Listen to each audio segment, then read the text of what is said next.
Comment créer une campagne emailing efficace? Donc, en fait, on va se poser 4 questions très concrètes. À qui j'envoie mon emailing?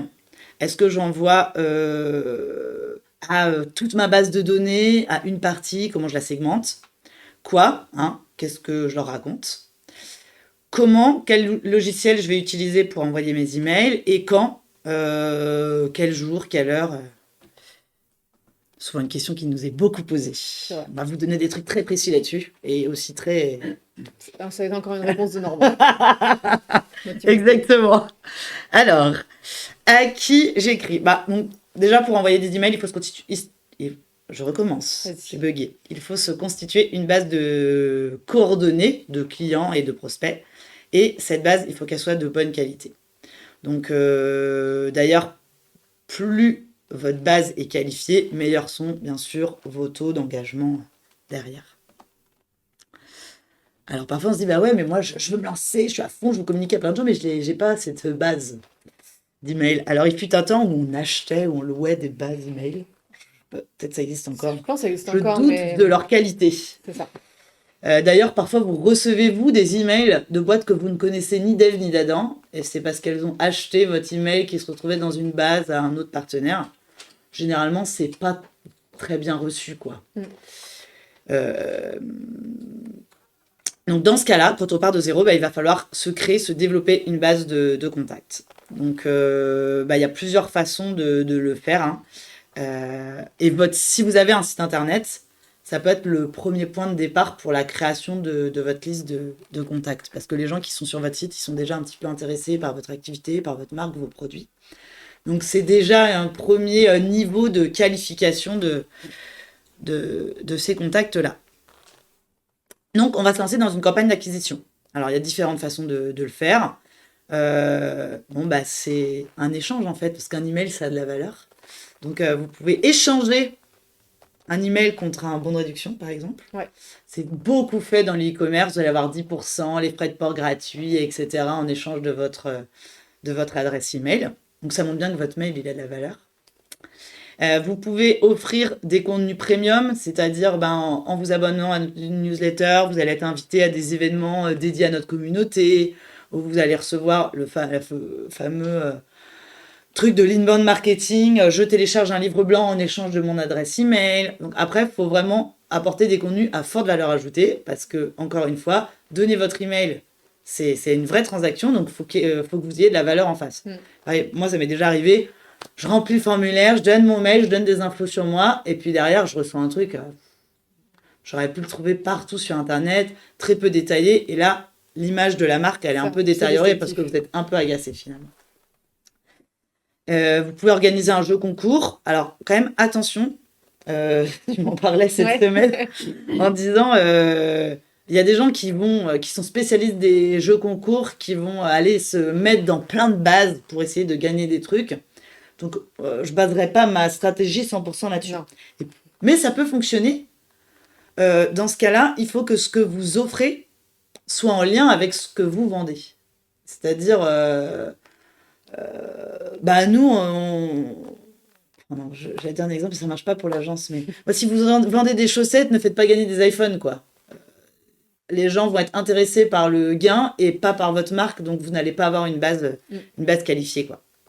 J'allais dire pour concept image, on est dans le digital, les iPhones, mais non, ça marche pas non plus, en fait. Non, ça pas gagner un iPhone, de toute façon, ça marche pas. Non, ouais, voilà. Donc, après, vous pouvez faire la promotion de votre newsletter sur vos réseaux sociaux. Si vous avez un lieu physique, une boutique ou un lieu d'accueil, c'est pareil. Vous pouvez installer une borne pour que les gens s'inscrivent ou sensibiliser les personnes qui sont en lien avec les publics, de dire si ça vous intéresse, inscrivez-vous à notre newsletter, vous allez recevoir ci, ça, c'est intéressant, etc. Donc ça se fait un par un, donc c'est un peu frustrant. En plus, attendez, il faut qu'on demande à chaque personne, vous voulez bien me donner votre mail? On n'a pas fini. En fait, il faut coupler différentes stratégies et quand même être patient. Oui. Vous pouvez lancer un programme de fidélité, de parrainage. Et puis même dans vos événements, dans vos salons, c'est des opportunités aussi pour récolter des mails. Et puis vos clients avec qui vous bossez déjà, vous avez le droit de leur envoyer des mails. En tout cas, c'est plus facile de faire une campagne pour leur redemander leur consentement pour s'inscrire à votre newsletter. C'est quand même des gens à qui vous avez accès plus facilement. Et votre base de données, elle doit être propre. Donc ouais, si vous ressortez, vous dites, ah ouais, ça fait longtemps qu'on n'a pas fait d'emailing, mais c'est vrai que moi j'ai 10 000 contacts qui pioncent là dans un fichier, je vais les ressortir. Donc faites un peu de ménage.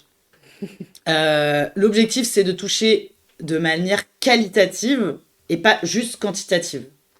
Parce que de toute façon, si vous faites un énorme emailing comme ça à une base, vous risquez d'avoir des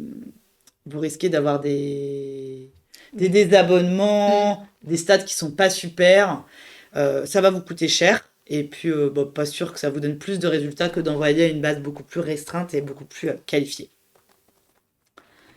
Et puis, en ayant une base de données propre, vous allez aussi limiter votre impact environnemental. Parce qu'en fait, vous allez envoyer des mails à moins de monde. Mais c'est dur, hein, d'accepter d'envoyer à moins de monde. Je suis pleine d'empathie pour les gens qui arrivent à faire ce travail. Alors, comment je fais pour nettoyer ma base? Clairement, vous n'allez pas ouvrir votre Excel et regarder ligne par ligne. Ah ouais, c'est vrai, lui, c'est parti de la boîte, donc je l'enlève. Vous n'avez pas fini, quoi. Certaines visions de l'enfer de vos journées de travail. Si vous avez 500 contacts, ça peut être jouable. Si vous en avez 10 000, ne faites pas ça.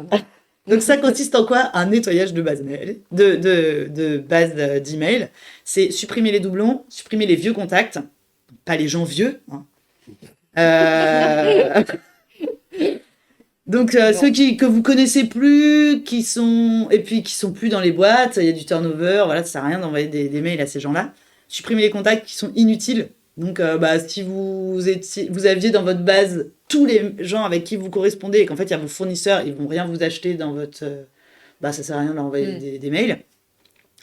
Et puis c'est aussi ça peut être tous les mails qui sont pas qualifiés, genre info, contact, qui tombent on ne sait pas. Dans une boîte mail générique mais qui n'est pas forcément lue, quoi. Voilà. Donc je vous rassure, il y a des outils qui le font. Donc là, c'est 4 outils qui vont faire le ménage pour vous. Donc, Cat and Verify, Zero Bounce, Never Bounce et Claymail. Donc, en gros, ils vont détecter dans votre base les adresses email. Donc, ils vont faire le tri entre les valides, les adresses email invalides, donc c'est celles qui n'existent pas ou qui n'existent plus. Les adresses mail jetables, donc c'est les gens, vous savez, qui utilisent des adresses mail temporaires. J'ai du mal ce matin. Et puis les adresses inconnues. Pour info, vous retrouverez tout ce contenu, les notes avec les outils, etc. Donc en replay, et puis la presse aussi que vous pourrez télécharger sur notre blog. Oui, tout à fait. Que Emma vous envoie après le petit-déj. On voit les notes qui commencent à Non, mais vous pouvez noter, c'est très bien. Moi, j'aime bien noter, c'est comme ça que j'imprime. Donc, chacun sa méthode. Mais en tout cas, sachez que toute la matière sera dispo. Tout à fait. Et puis, donc, vous allez pouvoir segmenter votre base de données. Pour moi, c'est l'étape 2 après le nettoyage. Donc, par exemple, nous, à l'agence, on a des listes pour chaque webinaire, comme celui de ce matin. Et on a une autre liste qui regroupe l'ensemble des gens qui sont inscrits au petit-déj. Et puis ensuite, on a une newsletter plus globale auprès des gens qui sont inscrits à ces communications de façon plus large. Donc, on va avoir plusieurs segments. Donc, vous allez pouvoir... après, c'est du marketing, quoi, en fonction de ce qu'ils vous achètent, leur profil, leur zone géographique, si c'est pertinent, leur centre d'intérêt. On peut même segmenter en fonction des actions qu'ils ont fait sur votre site. Donc là, on tombe plus sur tout ce qui va être marketing, automation. Mais en tout cas, on peut aller très, très loin sur la segmentation. Après, ce qui est intéressant, c'est que ça vous permet de personnaliser vos mails, de proposer des contenus plus ciblés, bien sûr, à chaque segment. Et donc, normalement, d'obtenir de meilleurs résultats. Et puis, comme, a priori, vous allez envoyer moins de mails parce que vous envoyez des communications ciblées, c'est pareil, d'un point de vue écologique, c'est plus intelligent. Après, je suis quand même un peu prudente sur cette idée de la segmentation, parce que plusieurs fois, en discutant avec des clients, on part vite en se disant, parce que sur le papier, c'est très bien de segmenter. Hein. On fait des super slides, on se dit, ah ouais, alors on va faire un segment comme ça, un segment comme ça, un segment comme ça, c'est super, super personnalisé. Mais ça, c'est un travail énorme. Parce que déjà, si on a du mal à produire nos contenus de base, imaginez si vous segmentez sur 5 bases, c'est beaucoup de travail en plus. Donc c'est pareil, le mieux est l'ennemi du bien. Parfois, à sursegmenter, on fait pas parce qu'on a vu trop ambitieux, quoi. Donc je le ferai vraiment par étapes. Et une fois que vous arrivez à avoir peut-être 2 segments et que ça roule, vous dites peut-être je vais redécouper plutôt que de se dire direct, je monte une usine à C'est gaz. sûr. Et ensuite, donc une fois que le ménage est fait, donc votre base est propre, donc gardez-la propre. Vous allez pouvoir ajouter des vérifications techniques dans les champs des formulaires d'inscription. Donc, par exemple, si je dois m'inscrire à votre newsletter sur votre site internet, on va pouvoir vérifier que ce que je mets dans le champ va pouvoir être validé que si j'ai une arrobase par exemple dedans. Ça évite d'avoir des gens qui polluent votre base avec des caractères qui ne ressemblent à rien. Bon, c'est pas le gros Oui, volume, hein, mais bon, ça peut arriver. ça coûte pas cher et ça fait déjà une première vérification. Utilisez aussi le double opt-in. Donc, ça veut dire que la personne qui reçoit votre newsletter, elle a vraiment dit oui pour recevoir votre newsletter. Ça veut dire quoi? C'est sur votre site, par exemple, elle va s'inscrire. Alors, pour être conforme RGPD, il faut cocher la case oui, j'accepte d'être contacté par la marque, etc. Ça, c'est le premier élément. Je clique sur valider. Et derrière, je vais peut-être recevoir un mail me disant vous avez demandé à vous inscrire aux communications de telle marque. Est-ce que vous êtes bien d'accord? Est-ce que c'est bien vous qui êtes à l'initiative? Paf, je clique. C'est ça le double opt-in. Ça veut dire j'ai dit oui sur le site, j'ai redit oui dans votre boîte mail. Donc là, normalement, vous avez des gens qui sont motivés.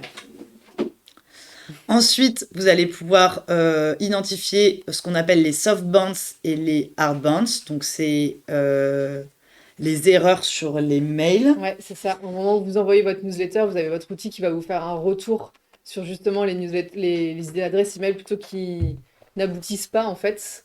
Donc soit les adresses les messageries sont pleines, ça c'est les soft bounce, donc on réessaiera quand même plus tard de renvoyer un mail. Soit les hard bounce où là c'est l'adresse n'existe plus, l'adresse est fermée. Donc là, on pourra les supprimer de la Donc base. là c'est supprimé automatiquement. Ça c'est bien fait, les outils le font de manière automatique. Les outils d'envoi d'emailing. Ouais, tout à fait. Vous allez pouvoir aussi désinscrire vos contacts inactifs. Ça, c'est pareil, c'est dur de leur dire au revoir, mais de toute façon, ils font rien, ils vous lisent pas, donc Ça sert à rien. ils pourront revenir hein, d'eux-mêmes. Mais c'est dur. Vous pouvez aussi, ces gens-là, leur envoyer un mail pour leur dire ça fait longtemps que bon, peut-être il est temps de se quitter, mais si vous n'avez pas envie, nous on veut bien rester en contact et faites-le nous savoir.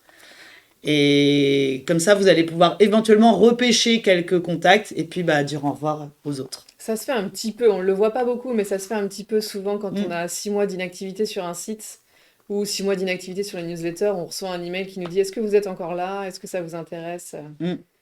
Bravo aux marques qui le font, Ouais. parce que ça veut dire qu'elles sont capables de se priver de certaines datas qu'elles avaient pourtant collectées. Donc c'est plutôt à saluer de leur part. Ouais, Mais et ça il y en donne a pas une beaucoup. bonne image de la marque, Ouais, je trouve. exactement. Et je voulais juste compléter sur l'opt-in, sur le double opt-in. Ouais. Juste pour dire, l'opt-in, le premier niveau d'opt-in est obligatoire avec les RGPD. Le double opt-in n'est pas obligatoire chez nous. Oui. Je crois qu'il y a des pays en Europe qui le sont, notamment en Allemagne, ils sont pas mal friands de ça. En tout cas, il y a quelques années, ils le faisaient. Mais c'est pas une obligation légale. Déjà, niveau 1, c'est bien, tout le monde ne le fait pas. Oui. Donc voilà, on vient d'en parler. Donc votre base de données, elle doit respecter le RGPD. Donc c'est la partie juridique de ce petit-déj, donc la plus intéressante bien sûr. Et c'est important, ça va, c'est quand même rentré dans les usages. Mais pour ceux qui démarraient sur l'emailing, peuvent se dire qu'est-ce que c'est que ce truc. Donc c'est le règlement général sur la protection des données. Donc en fait, ça vise à limiter l'usage abusif et intempestif des emails. Donc c'est en gros, les marques ont le droit d'envoyer des emails qu'aux gens qui ont consenti à recevoir des emails de cette marque. Donc, je ne peux pas choper des mails comme ça et puis leur écrire. Enfin, vous pourrez leur envoyer un mail avec votre Outlook, mais pas leur balancer des emailing. Ouais. Donc, le consentement, il doit être obligatoire et proactif. Et ça, c'est important, c'est-à-dire que vous n'avez pas le droit d'avoir cette case qui est précochée par défaut. C'est vrai. Il faut vraiment que ce soit une action de l'utilisateur c'est moi-même qui coche la case pour accepter les newsletters. Et au début, quand le RGPD rentre en vigueur, il y a plein de marques qui Bien sûr. Il fallait le décocher, mais non, c'est pas... l'opt-out. Donc là, c'est vraiment un opt-in, c'est une action de l'utilisateur. Et en parallèle, il faut aussi que les gens puissent se désabonner. Donc, vous voyez, quand vous recevez des emailings, vous avez un petit pied de page qui dit pour vous désabonner. Et d'ailleurs, quand vous voulez vous désabonner et qu'il n'y a pas ce truc, c'est extrêmement agaçant. C'est très, très pénible. Donc, c'est important de l'avoir. C'est pareil, de toute façon, utiliser les outils d'emailing, ils le proposent. Ouais. Donc, vous n'avez pas à vous prendre la tête avec ça. On peut pas l'enlever, je crois. un fond de la même couleur que... Ouais, mais c'est pas cool. Ah ouais! Effectivement, on peut On écrire nous en dit dans la salle, il y a une filoute avec nous ce matin. on peut Ou alors tu écrire as en été blanc. berné. Effectivement, écrire en blanc sur blanc. C'est à l'ancienne, hein, c'est le Ouais. SEO d'il y a très Ouais, longtemps. c'est ça. Donc non. Après, c'est une histoire d'image aussi, donc Exactement. de toute façon, Hein. c'est un peu Moi, inévitable. Hein. Je veux me désabonner, je trouve pas le lien de désabonnement, je mets en spam. Hein. Ouais. Et là, c'est pas bon pour vos stats dans votre outil d'emailing. Ouais. Et d'ailleurs, si vous ressortez une vieille base de données sortie de nulle part et que vous l'importez sur un outil d'emailing, vous prenez Mailchimp, vous importez 20 000 contacts d'un coup, il va vous demander d'où sortent vos contacts. Donc, et parfois aussi, il arrive que les outils d'emailing vous bloquent votre compte s'ils ont l'impression que vous avez envoyé des emails n'importe comment sans consentement parce que ça se voit dans vos stats derrière. Donc de toute façon, je jouais pas à ça. Claire. Les outils maintenant sont quand même bien réglo là-dessus, plus que nous, des fois. Voilà, donc pas d'accord, pas de newsletter, pas de chocolat. Et ouais, on en parlait à l'instant, en fait. Ne faites pas ce que vous n'aimeriez pas qu'on vous fasse, quoi. Tout simplement. Mais on peut être tenté, donc mettez-vous à la place des gens qui vont recevoir vos mails. Alors, qu'est-ce que je raconte maintenant? Qu'est-ce qu'on dit? Le contenu, vous allez pouvoir parler plein de choses. Vous pouvez faire la promo de votre société, de certains produits. Vous pouvez parler d'une promotion aussi, les soldes par exemple, ou voilà, quelque chose d'un peu plus court. Vous pouvez parler aussi tout simplement de vos produits, hein, sans forcément avoir une promotion associée. Ça peut être les services, ça peut être du contenu aussi, tout simplement. Vous avez plein de choses. Vous pouvez... là, pour le coup, évoquer ce que vous avez envie, ce que vous avez besoin. Le seul point qui est vraiment important à avoir en tête, c'est qu'il faut que le contenu soit pertinent. Parce que, en fait, ça rejoint tout ce qu'on vient de se dire. Ça vous prend du temps de faire de l'emailing. L'objectif, c'est que ce soit ouvert, lu, cliqué. Donc, de fait, il faut que votre contenu, ça intéresse votre base.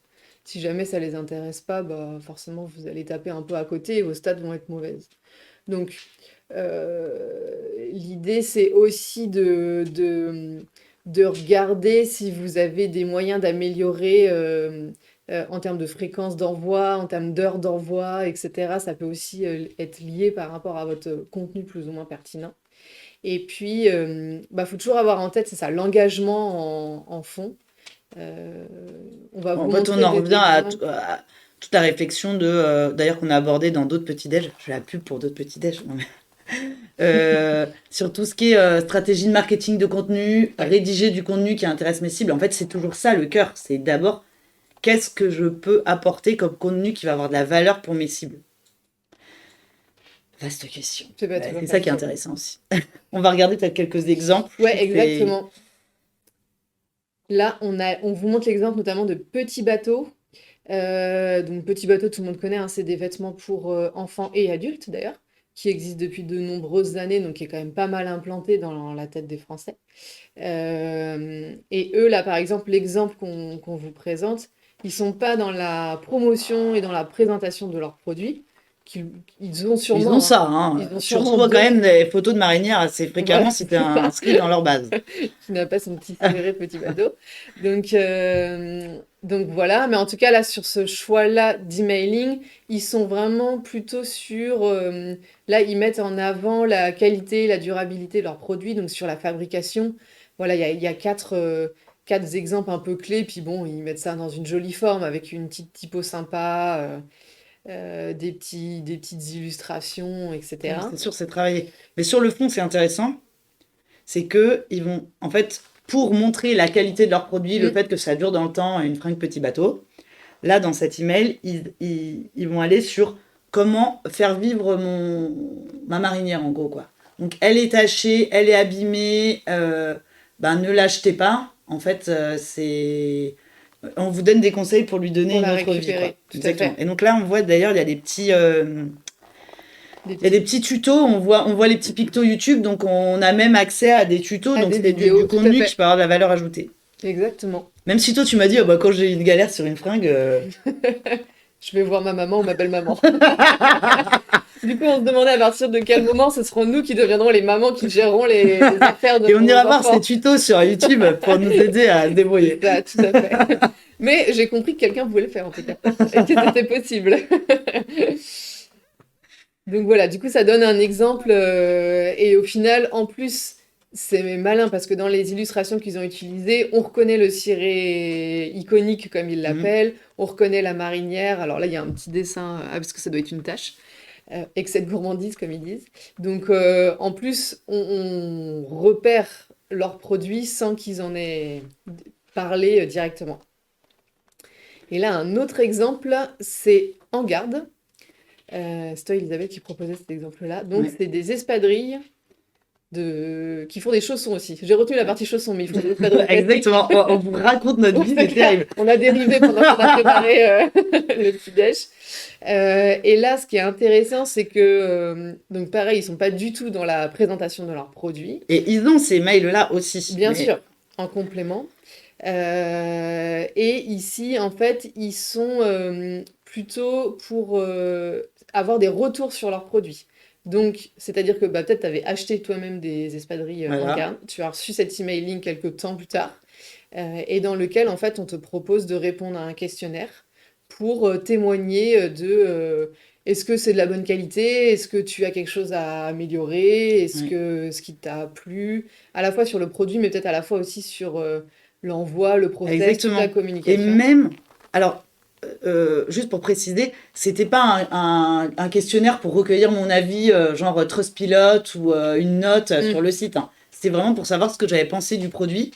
Je crois même qu'ils invitaient, alors je sais plus s'il y a eu ou une autre marque, mais j'ai reçu aussi des emails m'invitant des gens de focus group, quoi. En vidéo, on fait des sessions avec nos clients pour savoir ce qu'ils pensent de nos produits. Et ça, je trouve que c'est hyper intéressant. En fait, c'est pas juste un emailing, hein, c'est toute une démarche. Et l'emailing, c'est la dernière étape de Oui, ce c'est type de démarche. la communication. Mais c'est hyper intéressant parce que bah, la marque, elle vous parle différemment. Elle montre qu'elle veut challenger ses produits, que l'avis de ses clients est important. Et donc, en termes d'image, c'est énorme. Et par ailleurs, donc je pense que c'était pas juste un formulaire, parce qu'il proposait ensuite dans le texte, quand on regarde, hein, il propose en fait, on est rétribué pour ce temps passé. Donc ça donne avec ça une assez grosse promo d'ailleurs sur le site. Mais l'objet, c'est pas code promo En Garde. C'était quoi? C'était aidez-nous à mieux vous comprendre. Donc, si moi, avec cet objet, j'ai été intriguée, donc j'y vais pas juste pour l'appât du gain. J'y vais parce qu'en fait, ça m'intéresse de dialoguer avec la marque. Oui, tout à fait. Et derrière, ils sont réglo parce que je vais peut-être passer 1 heure en visio avec eux. Donc, mais d'ailleurs, ils pourraient avoir cette démarche sans même rémunérer les utilisateurs. Peut-être que ça fonctionnerait. C'est possible aussi. Hein. Et visuellement, le mail est ultra simple, vous voyez. Enfin, tout est dans la démarche finalement. Il y a une image, un texte, un bouton, c'est tout. Quoi. Exactement, c'est très simple. Effectivement, tu as raison, je crois que c'était. Ils nous appellent. Ouais. C'est écrit. Ah ouais, mais ok. J'arrive pas à déchiffrer là, mais effectivement, je crois que c'était un appel de 30 minutes. On nous demande aussi comment faire Ah en oui. B2B, parce que là, c'est vrai qu'on a des exemples plutôt en B2C. Sans se vendre à fond, parce que se vendre par mail, enfin, genre, envoyer des mails de pub, c'est pas forcément intéressant. On va vous montrer aussi quelques initiatives, ouais, par la suite. Donc voilà, ce qu'on veut dire tout, c'est il faut apporter des contenus qui ont de la valeur ajoutée. Voilà, c'est le meilleur conseil qu'on peut vous donner pour débuter et puis aussi pour améliorer la qualité de vos campagnes au fur et à mesure. Et là, c'est toujours la même chose. C'est parler à votre cible, en fait. Discuter avec vos clients, vos prospects, essayer de voir c'est quoi leurs besoins au quotidien, sur quoi ils butent, qu'est-ce qui les intéresse, peut-être des contenus qui sont intéressants pour eux, mais ils n'ont rien trouvé qui répondent vraiment à leurs besoins sur Internet parce que c'est trop détaillé, ou ça survole trop, ou c'est pas assez pratique. Exploiter tous ces retours pour vous dire ah bah tiens, il y a peut-être un truc à faire là-dessus, quoi. Et on peut se dire ouais, mais déjà tout existe sur Internet, qu'est-ce que moi je pourrais apporter de différent? Bah, peut-être c'est dans la façon de vous adresser à votre cible. Vous allez peut-être être plus pédagogique, plus direct, avoir une touche d'humour. Au contraire, être hyper rigoureux et détaillé. Et l'angle que vous allez avoir, qui correspond à la stratégie de votre marque, ça va faire que votre contenu il va être unique, quoi. Puis il y a aussi un autre facteur, c'est que justement, il existe tellement de choses sur Internet qu'à un moment donné, on ne sait plus où est la vérité. Tellement on a de contenu. En fait, la vérité, elle est peut-être un petit peu partout, mais peut-être qu'on fait plus confiance à un blog, une société, un Mm. produit. Donc, les gens avec qui vous travaillez au quotidien, forcément, il vous faut confiance. Donc, peut-être que vous allez redire des choses que votre concurrent a déjà dit, mais juste, vous allez le dire déjà avec votre touche à vous, un peu différemment. Et puis, de fait, la relation étant déjà instaurée, le message va être aussi mieux perçu. Et en fait, vous allez leur apporter de la valeur en faisant cette curation de contenu gigantesque qui Oui. existe sur Internet. Ça aussi, ça a de la Oui, valeur. oui, oui, exactement. Euh, il faut aussi penser à l'aspect esthétique. Parce qu'on a beaucoup parlé du fond. Et c'est important parce que souvent, on se lance sur je vais faire un truc beau. Ah, qu'est-ce que j'écris? Donc, ne faites pas des Bien templates sûr. d'emailing en lorem ipsum, s'il vous plaît. Aucun intérêt. Et après, bah voilà, donc pour la forme, du coup, si vous avez déjà un joli visuel, un titre accrocheur, et puis un message clairement identifié, ça va déjà répondre à un objectif, à votre objectif. C'est quand même assez simple. C'est pas facile hein, de faire du beau quand c'est pas notre métier, clairement. Enfin, nous, on le sait. Nous, on travaille avec des gens dont c'est le métier, donc des fois, on se dit... En plus, on est complexé, quoi. Voilà, exactement. Bon, on s'inspire aussi d'eux, donc c'est plus facile quand même. Vaut mieux faire quelque chose de simple, d'efficace, sans trop de couleurs, sans trop de typos, sans trop de texte, sans trop de boutons dans tous les sens, quelque chose de vraiment cadré, plutôt que de vouloir surcharger Un email, c'est pas une l'email. plaquette, c'est pas une page web. Exactement, Pensez que plein de gens vont le lire là-dessus en 2 clairement. secondes. Ouais, Donc, de toute façon, si c'est trop complexe, trop détaillé, ça va carrément vous desservir. Donc, Ouais. déjà, vous allez passer des plombs à ajuster des trucs et ça va vous desservir. Et l'autre élément, c'est que tout le monde ne l'ouvre pas avec la même boîte mail. Et d'une boîte mail à l'autre, l'affichage change. Oui. Donc, vous faites vos jolis angles autour de vos boutons. Là, vous avez fait un joli style. Ça marche super sur Gmail. C'est pété sur Outlook. Vous corrigez. C'est bien sur Outlook, ça a pété sur Gmail. Combien de fois on l'a vécu ça pour des clients? Donc plus vous faites simple, moins vous avez ces problèmes d'affichage selon les clients mail aussi. exactement. Si vous avez une charte graphique, c'est l'occasion de la respecter, de s'en inspirer. Donc reprenez vos couleurs. Au niveau des typos, on vous recommande de quand même plutôt utiliser les typos systèmes très simples qui sont Ouais. proposés dans les outils d'emailing parce que justement, les typos, ça fait partie des bugs qu'on peut avoir selon chaque lecteur de messagerie. Donc partez sur, tant pis, une typo qui n'est pas forcément dans votre charte, un petit Arial basique ou un trébuchet MS là. Au moins, vous êtes sûr que tout le monde lise bien, que votre contenu soit bien affiché. Ça, c'est un peu frustrant hein, d'abandonner sa typo, mais Oui. bon. On y arrive un peu, mais on faisait encore On des est un peu essais hier. frustrés. Emma faisait des essais hier encore. Mais oui, on est un peu frustrés, mais c'est pas grave. Il vaut mieux, même si ça s'améliore, hein, quand même aussi, les outils ils s'améliorent sur ce sujet-là, mais Efficacité. exactement, c'est ça. En fait, c'est tout bête, mais si vous faites un truc très simple, joli, les gens vont dire ah ouais, c'est bien. Alors que si vous faites un truc compliqué avec un tout petit détail qui sort, les gens vont dire ah, c'est dommage, ça marche pas. Mm. Alors qu'en fait, vous êtes pris On la s'est tête. tiré une balle dans le pied, quoi. Voilà, Ouais. exactement. Et aussi, donc, pensez à hiérarchiser votre contenu. Donc ça, c'est un sujet qu'on a évoqué aussi lors d'un précédent petit-déj. C'est comment est-ce que, enfin, dans quel sens j'écris mes contenus. Donc en fait, on part du principe, c'est une technique de la pyramide inversée, c'est-à-dire que on va, c'est vrai qu'on a tous une capacité un petit peu d'attention assez courte. Surtout si on lit notre newsletter sur mobile le matin au petit-déj et qu'on en a reçu 5, bon, autant vous dire que la 5e, je sais pas si elle est lue, sauf si vraiment elle vous intéresse. Donc, c'est une technique qui fonctionne pour la rédaction web, qui fonctionne aussi pour les emailing. L'objectif, c'est on commence par les informations les plus importantes et au fur et à mesure que le contenu se défile, on va aller dans la précision et dans ce qui est aussi peut-être le moins important.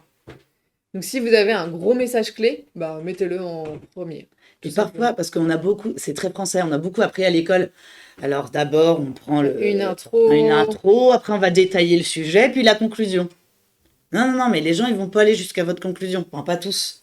Donc, ben, allez-y et lâchez le ah ouais, mais peut-être qu'ils vont pas lire. C'est pas grave. En fait, si votre message clé, il est lu, Il est mis en premier. c'est très bien. Et si les gens que vous touchez sont intéressés, ont le temps, ils vont lire jusqu'au bout. Ouais, complètement.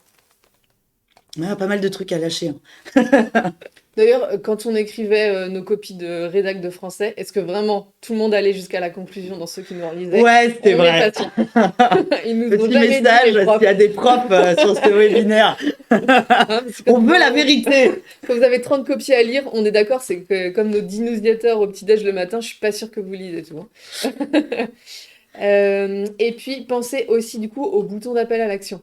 Donc bon, bah, ça c'est évident, c'est une règle d'ergonomie très basique sur les sites internet, ça marche aussi sur les newsletters et les emailing.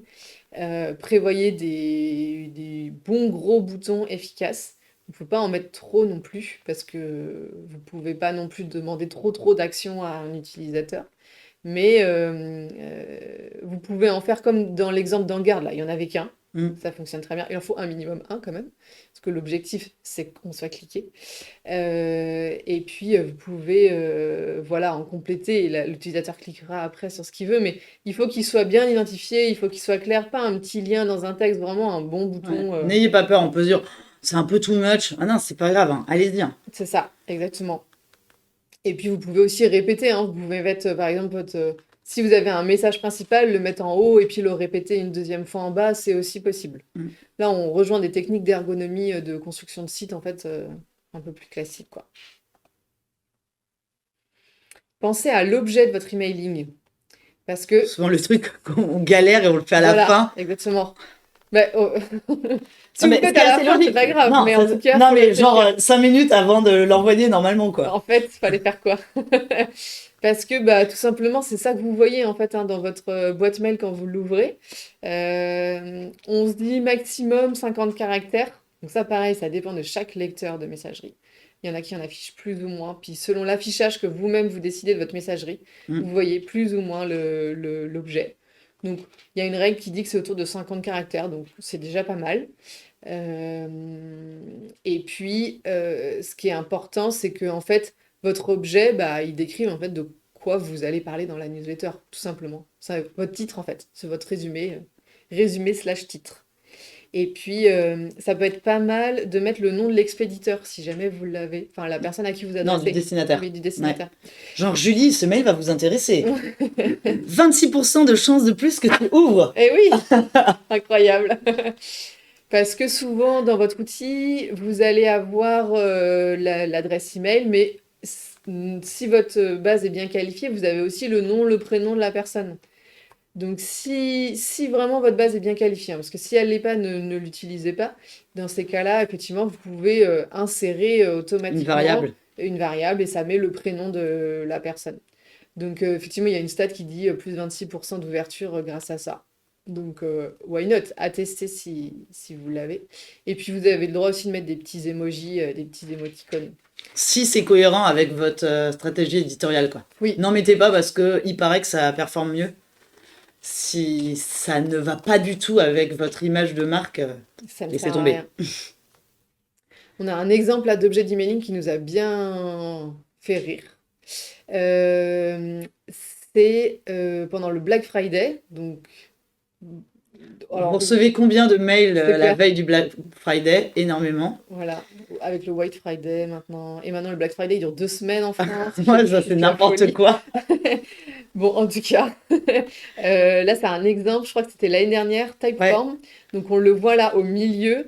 En fait, leur objet, c'est est-ce que cet email parle du Black Friday avec un petit emoji vers le haut? Est-ce que cet email parle aussi du Black Friday avec un petit emoji vers le bas?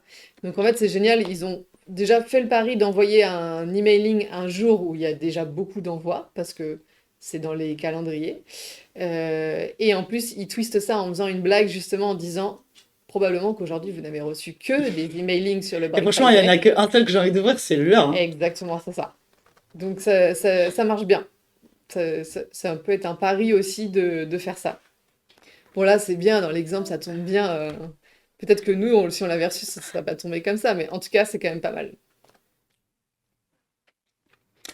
On regarde d'autres Ouais, exactement. exemples. Des idées d'emailing. Ça va peut-être pouvoir répondre à la question de Sacha aussi qui nous demandait si on avait des tips en B2B. Alors, ça, c'est un exemple de Lydia, donc qui est, je sais pas si vous l'avez, c'est une application, enfin bancaire, c'est pas une banque, hein, mais c'est une appli que vous mettez sur votre téléphone. Et après, vous pouvez envoyer, là, Julie, je peux t'envoyer 10 euros juste en plaisir. ayant ton. Avec plaisir, ouais, sympa. Juste en ayant ton numéro dans mes contacts. Donc, eux, ils ont voulu communiquer sur une nouvelle offre qui sort, qui s'appelle le compte duo Lydia. Et donc, pareil, alors les marronniers, là, on vient de parler du Black Friday, là, on est sur la Saint-Valentin. Moi, je recommande pas à toutes les marques de forcément se caler sur tous ces marronniers, là, parce que à force de se caler sur des trucs tout faits, on oublie parfois d'être créatif. Donc, c'est pas toujours intéressant. Mais là, j'ai trouvé que c'était plutôt malin. En fait, ils veulent parler, donc en fait, c'est une offre qui permet d'avoir de façon virtuelle, grâce à Lydia, une sorte de compte joint. Ouais. Et donc, eux, ils disent, bah, c'est la Saint-Valentin, enfin, ils ont surfé sur la Saint-Valentin, et en fait, ils racontent une histoire dans leur mail, vous voyez, il y a quand même pas mal de contenu, avec juste une image, visuellement, il est très simple, mais toute la valeur est dans l'histoire qu'ils racontent, même dans le ton, ça marche bien avec l'image de la marque, où en fait, ils disent,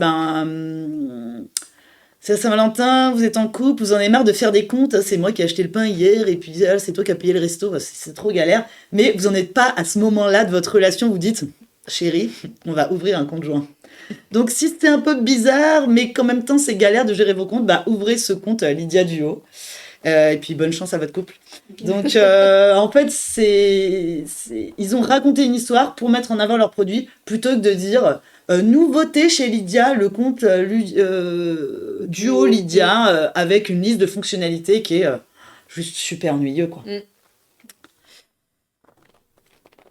Autre exemple, Le Bon Coin. Alors, si vous êtes sur Le Bon Coin, vous recevez peut-être pas mal de notifications et de mails. Je trouve qu'il y en a beaucoup, hein. Mais celui-là, il a vraiment retenu mon attention. Moi, je vends des trucs sur Le Bon Coin. Et bien sûr, comme plein de vendeurs, ce que vous vendez ne part pas.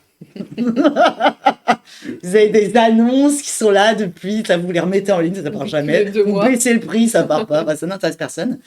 Et ben Le Bon Coin, ils envoient des mails en disant voilà les trucs les plus recherchés par les gens la semaine dernière. Pour vous inciter en fait à vendre des trucs qui intéressent les gens. Déjà. Et pas les trucs qui n'intéressent ni vous ni plus personne finalement. Et je trouve que c'est intéressant parce que en fait dans ce mail ils m'apportent de la valeur. Parce qu'ils me disent en fait si tu veux faire le ménage chez toi, te débarrasser, te mettre un peu de beurre dans les épinards, regarde si t'as pas ça qui traîne chez toi.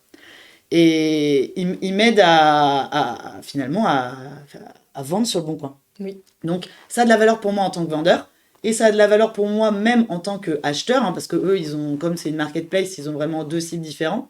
Et en fait, ça m'incite aussi à repenser Le Bon Coin, à me dire, ah bah tiens, c'est vrai, il fallait que j'achète un casque de vélo. Oh bah c'est vrai, je vais regarder sur Le Bon Coin. Donc, il reste dans mon esprit en m'ayant apporté de la valeur. Et pas en me disant, Elisabeth, vous avez des trucs à vendre cette semaine? S'ils m'écrivent ça toutes les semaines, au bout d'un moment, j'en peux plus. Et le mail est très bien fait parce que, vous voyez, il y a d'abord 3 dalles avec les 3 trucs les plus recherchés. Il y a des photos, après c'est juste des listes, et ils me mettent en plus les prix moyens. Donc là je me dis, ah oui c'est vrai que les trucs que j'ai mis en vente à 5 euros, c'est pas terrible, peut-être je vais prendre un peu le temps de regarder si je l'ai pas. Alors qu'est-ce qu'il y avait, hein? Bon, un canapé Togo, non j'ai pas ça par hasard dans mon salon dont je peux me débarrasser, même si ça vaut 1000 euros, donc c'est un peu dommage. Mais ils vont au bout de la démarche en me donnant les prix et en m'apportant vraiment une info qui est complète. Et puis je pense que pour eux ça a un intérêt aussi parce que comme cette plateforme ne fonctionne que grâce à des ventes et des achats, ils ont plutôt intérêt à ce que, faut que ça vende en permanence. Ça vende sur leur plateforme, surtout avec la concurrence de d'autres plateformes. Donc là, en conseillant les bonnes annonces, de fait, ils vont peut-être aussi augmenter leur pertinence des ventes et des achats, quoi. Oui, carrément. Alors, le classique, les codes promo, les soldes, les ventes privées. Donc ça, c'est un email de Nature et Découverte. Bon, nous, on le trouvait intéressant parce que il est ce qu'il est, quoi. Là, pour le coup, non, mais c'est vrai. C'est un email de solde, c'est écrit solde en énorme. Voilà. Et ils mettent, par contre, ce qui est intéressant, ils mettent directement quelques articles. Et en fait, on a l'impression d'être sur une petite page web, quasiment, sur une petite landing page. j'ai le visuel, j'ai les promos, etc. Je peux direct aller cliquer sur les produits qui m'intéressent. Alors là, c'est un email qui fait la promo. Ben, in fine, il veut me vendre des produits. Hein. Mais il va d'abord me pousser des contenus à valeur ajoutée, des articles de blog, qu'on en parlait à là, donc c'est vraiment du B2B. Donc c'est les emailing de Pipdex, donc là c'est en anglais. Hein. Donc en fait c'est une boîte qui commercialise des cartes qui permettent d'écrire des histoires, d'utiliser du storytelling pour ses présentations, ses animations d'ateliers, ses réunions d'équipe.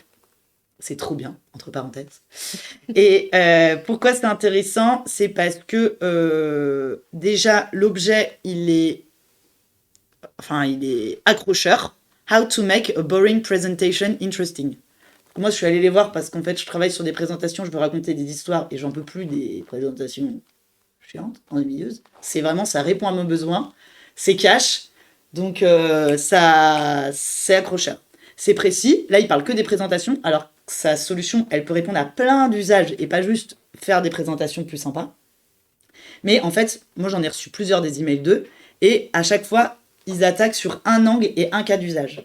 Donc ça évite d'avoir des trucs trop généralistes où on raconte rien d'intéressant.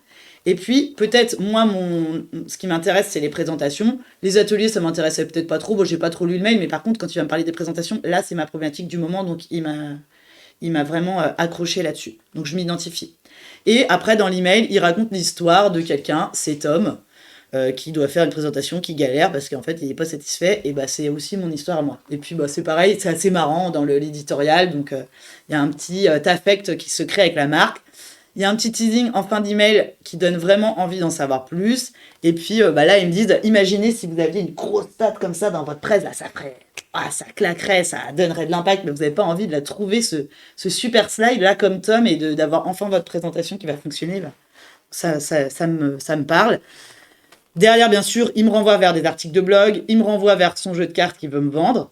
Et si ça fonctionne pas, à la fin, il me dit aussi, ouais, on a aussi une communauté sur Slack de gens qui utilisent notre solution. Donc, si vous n'êtes pas encore prêt à sauter le pas à acheter notre solution, mais que vous voulez rejoindre la communauté, bah, rejoignez-nous sur Slack, c'est gratuit. Moi, je trouvais que ça, c'était intéressant. Parce que pour des gens qui sont moins matures dans leur parcours d'achat, bah, il essaye de me récupérer sur différents supports, bah, par différents biais. Et après, une fois que je suis dans la communauté, le jour où j'ai vraiment besoin d'eux, bah, c'est sûr, c'est chez eux que je vais acheter. Quoi. Donc on peut le faire en disant rejoignez-nous sur nos réseaux sociaux.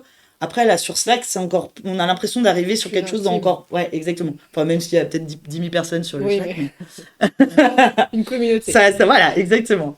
Après, exemple d'invitation à un événement, porte ouverte, webinaire. Bon, là, c'est des emailing de HubSpot. C'est très bien parce que c'est ultra simple. C'est les codes de l'invitation, quoi. Donc, on met l'accent sur les infos pratiques, le titre, la date, l'horaire, les organisateurs. Il y a un peu d'images, mais pas trop. Là, c'est pareil. Pensez bien à l'équilibre image-texte. Ne mettez pas trop d'images. On est tenté de mettre des images parce que c'est là qu'on arrive à customiser, on fait des trucs trop jolis. Sauf que parfois, les clients mail, ils bloquent les images. Ouais. Donc, faut que vous cliquiez pour activer l'image. Si vous ne faites pas l'exercice, vous voyez que du texte. Et donc, s'il y a des gros aplats d'images, ça fait des gros trucs gris. Vous avez l'impression que c'est tout buggé, tout pété, vous voyez rien, quoi. Donc, vous êtes pris, vous passez à autre chose. Vous n'avez pas lu le mail. Donc, c'est important qu'il y ait très vite du texte et que vous ne bâtissiez pas tout votre emailing avec des images. Et puis le bouton d'inscription, voilà, c'est très classique. Ça paraît hyper simple comme ça, mais parfois, on présente son événement et donc on est dans son contenu, on est là, ouais, ça, on va parler de ça, c'est génial. On se concentre sur la description de l'événement et on oublie les trucs fondamentaux pour les gens. C'est en visio ou c'est en présentiel? C'est à quelle heure? C'est où? Etc. Et donc, répondez à toutes ces questions de base de façon très visible au début de l'email. Les jeux concours, très simple. Uber Eats qui vous fait gagner un an de course, c'est mieux que mes 10 balles sur Lydia quand même. Là, c'est dans la hiérarchie d'infos et dans la simplicité de l'email que c'est bien, quoi. Ouais. Voilà, la promesse, elle est écrite en énorme, en majuscule. Le design est très travaillé, mais au final simple. Hein. Ouais. Et l'intitulé du bouton est hyper explicite. Ils écrivent « mais un an de course ». Donc même en cliquant, ils rappellent la récompense. Donc c'est vraiment martelé. Et c'est plus engageant que « je participe, j'essaye de gagner ». Moi, j'ai l'impression d'avoir presque déjà gagné, quoi. Un autre exemple, c'est Rennet. Donc, c'est une boîte qui fait des équipements pour le vélo. Eux, c'est pareil, c'est un lancement d'un nouveau produit, donc des manchons qui tiennent chaud. Là, vous mettez ça sur votre guidon pour l'hiver. Là, il est intéressant à différents niveaux. Déjà, c'est la date de l'envoi de l'email. Il l'envoie début novembre, donc en niveau timing, c'est parfait. L'objet, c'est la solution pour avoir les mains au chaud à vélo. Moi, je trouvais que c'était intéressant parce qu'ils n'ont pas dit nouveau produit ou les manchons pour le vélo, parce que même les manchons pour le vélo, ça parle pas à tout le monde. Non, c'est pas un mot. Alors que je commence à avoir froid sur mon vélo, là, ça parle à tout le monde. Et dans le contenu, ce qui est intéressant, c'est qu'ils utilisent des gifs. Alors, on peut en mettre dans les emails. Je suis pas fan du... Enfin, on peut se dire, ouais, c'est rigolo, ça fait de l'animation et tout. N'en mettez pas pour en mettre, enfin, ça sert à rien. Mais là, ça a une vraie valeur. C'est qu'en fait, on voit les manchons qui brillent dans le noir. Donc, on comprend qu'ils sont fluorescents. Et on voit qu'on peut les déplier et les replier facilement pour les remettre dans son sac pour pas se les faire piquer quand votre vélo est garé. Donc, en fait, là, les gifs, ils répondent à un vrai objectif et ils ont une vraie valeur. Et s'ils avaient mis une vidéo démo des manchons, moi, ils auraient pu, hein. Mais la vidéo, elle ne peut pas s'ouvrir en direct dans l'email, alors que là, les gifs, ils se déclenchent en direct. Alors, ça dépend des clients mail. Sur Gmail, ils se lisent directement. Sur d'autres clients mail, parfois, vous n'avez que la première image du gif. Donc, il faut faire attention comment vous montez votre gif pour que, quand le gif ne se déroule pas, la première image, elle est quand même de la valeur et que vous n'avez pas genre un écran blanc, qui était la première image de votre gif. Donc, pensez à ça, mais en tout cas, là, c'était plutôt bien utilisé. Et puis dans la presse, là c'est pareil, donc c'est les magazines pour enfants, c'est un mail de Bayard qui est intéressant parce que, alors eux c'est pas facile parce que les abonnements c'est annuel quoi. Donc vous abonnez votre enfant, alors, vous n'allez pas l'abonner à 12 magazines, c'est des dynamiques où ils relancent en fait leur lectorat tous les ans, un mois avant, 2 semaines avant la péremption de l'abonnement pour qu'ils rachètent. Et après qu'est-ce qui se passe dans l'année ? Faut quand même qu'ils continuent à rester dans votre esprit et donc qu'ils trouvent des contenus à valeur ajoutée pour pas dire ils n'envoient pas des mails tous les mois notre nouveau numéro est sorti quoi. Ça serait infernal, ça n'intéresse personne. Essayez de trouver des stratégies différentes et là ils ont envoyé un mail pour dire comment parler de la guerre en Ukraine à ses enfants. Et donc, ils mettent en avant des ressources qui sont connexes au magazine, qui sont sur leur site, c'est vraiment dans leur stratégie de contenu. Et puis, ils apportent des réponses pour différentes tranches d'âge. Et ils montrent aussi qu'ils ont des magazines et des contenus adaptés de tel âge jusqu'à tel âge. Donc, ils vous remettent en tête la segmentation de leur offre. Et puis, ils renforcent leur positionnement qui est apporter des contenus pédagogiques aux enfants et aux parents. Et donc, avec toutes ces ressources, ils renforcent leur positionnement de marque. Ils restent dans votre tête. Demain, vous allez chez le marchand de journaux, c'est peut-être chez Bayard que vous allez acheter. Vous voulez offrir un abonnement, c'est peut-être à eux que vous allez penser. Et donc, ils restent dans votre univers. Et puis, il y a aussi d'autres types de contenus. Vous allez pouvoir mettre des tutoriels, on en a un peu parlé, des études de marché. En B2B, c'est intéressant si vous avez fait ce travail de analyser un marché, centraliser des chiffres, comprendre des chiffres. Ça, c'est un travail qu'on fait avec certains de nos clients. Des sondages, des parrainages, des comparatifs, tout ça, ça peut avoir de la valeur pour vos cibles. Et faites ce que nous, on fait aussi. Mettez de côté les newsletters que vous recevez et que vous ouvrez. Oui. Et réfléchissez pourquoi celui-là, je l'ai ouvert et pourquoi les 10 autres de la journée, je les ai pas ouverts. En fait, vous allez apprendre plein de choses comme ça. Alors après, n'appliquez pas votre ressenti de façon bête et méchante au ressenti de vos cibles parce que vous n'êtes pas vos cibles. Mais ça va vous inspirer. Et le jour où vous avez besoin de sortir des mails, plutôt que de repartir avec la lampe frontale dans les méandres de votre boîte mail où vous avez fait 50 000 mails, essayez de développer un petit peu ce rangement. Vous faites un petit dossier avec les mails qui ont retenu votre attention et ça sera très utile. Et recyclez votre contenu, on en a parlé tout à l'heure. Alors, comment je fais ? On va accélérer parce que le temps, il passe. Parce que je me disais aussi, je n'étais pas sûre, mais il doit être 10h20, non ? Ouais. On va le faire en mode rapide. Donc, on oublie la messagerie perso pour envoyer les emails. Ça ne fonctionne pas. On envoie via un outil d'emailing professionnel. Tout simplement parce que ça va vous permettre de maximiser votre délivrabilité. Pas facile celui-là. J'ai bugué à la répète, je vais bugger maintenant aussi. Tout simplement parce qu'en fait, eux, ils ont des serveurs d'envoi qui sont testés, qui sont éprouvés et qui sont aussi dimensionnés pour faire de l'envoi en masse Là où vous, votre petit outil d'envoi, il est fait pour envoyer un par un, ou éventuellement 2-3 personnes en copie, quelques autres en copie cachée, mais en tout cas pas à 5000 personnes d'un coup. Donc ça, c'est important de bien penser à ça. Et puis aussi, en complément, d'ailleurs, ils optimisent le taux de courrier indésirable et de spam. En fait, ils ont tout simplement des serveurs d'envoi à qui on fait confiance, à qui les serveurs mail font confiance, donc du fait, ça tombe un petit peu moins dans les spams. L'autre sujet, c'est que effectivement, les outils, ils vont vous permettre de bien gérer la désinscription. Déjà, ce qu'on disait tout à l'heure, le lien de désinscription, il est obligatoire, on ne peut pas l'enlever. En tout cas, dans les outils les plus connus, Sendinblue, Mailchimp, on ne peut pas l'enlever. Et derrière, si une personne clique dessus, c'est automatique, vous n'avez rien à faire. La personne va cliquer, elle se désabonne. Automatiquement, si elle est dans plusieurs de vos listes, elle passe désabonnée dans l'intégralité de vos listes. Ou pas, d'ailleurs, c'est aussi à vous de décider si elle ne se désabonne que d'une liste et pas d'une autre. En tout cas, si elle se désabonne de tout, elle est vraiment... Vous n'avez rien à faire, quoi. Exactement. Donc, elle est toujours présente dans votre base, mais elle est indiquée comme désabonnée. On nous pose la question des bons taux d'ouverture, on y arrive, et de On y clics. arrive, ouais. Vite, vite. Bah tiens, c'est presque le prochain sujet. Et donc, les outils aussi de newsletter, ça va vous permettre d'accéder aux statistiques de vos campagnes. Si vous envoyez un truc avec votre Outlook, vous n'aurez aucune stat. Exactement. Donc, il en existe plein. Les deux plus connus sont Mailchimp et Sendinblue. Mailchimp, le seul petit inconvénient, c'est que toute l'interface est en anglais, à l'inverse de Sendinblue qui est en français, et en plus, c'est un produit français.